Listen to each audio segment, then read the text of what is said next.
వరదల్లా చెప్పు చెప్పు. ఒక్క మాట అన్నారు చూడండి, వాళ్ళు అన్నం తినలేదయ్యా అన్నారు చూడండి. ఏంది స్వామి, ఏంది స్వామి అది? అద్భుతం అంతే.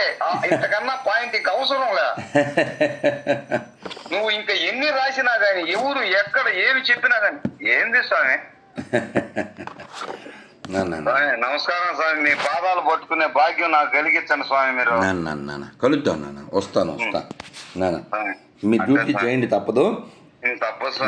నేను అక్కడికి వచ్చినప్పుడు మీరు అక్కడున్నారు నాకు తెలీదు, కానీ నేను నెల్లూరు వచ్చినప్పుడు మీకు తెలిసినా పాపం రాలేని పరిస్థితి కదా.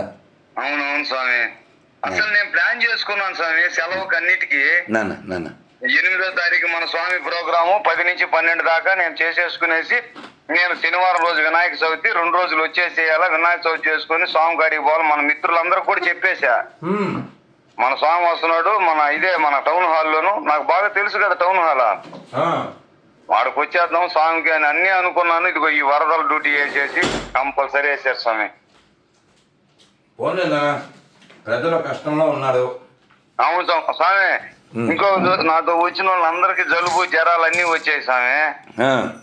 మాకు కృష్ణుడి దయ వల్ల నాకేం కాల.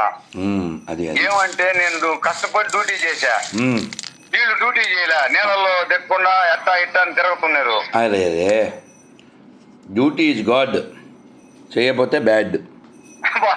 స్వామి ఈ కవిత్వం అయితే నేను పుస్తకం తీసి పెట్టుకోవాలి స్వామి, మీరు చెప్పేది ఒక్కొక్క పాయింట్.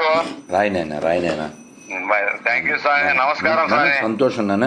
రాత్రి నెల్లూరులో ఒక వీడియో పెట్టాను స్వామి, చిన్న మొక్క స్వామి. నువ్వు బాగా నవ్వుతావు, ఇదేంది నేను ఏడా చూడలేదని. నాకు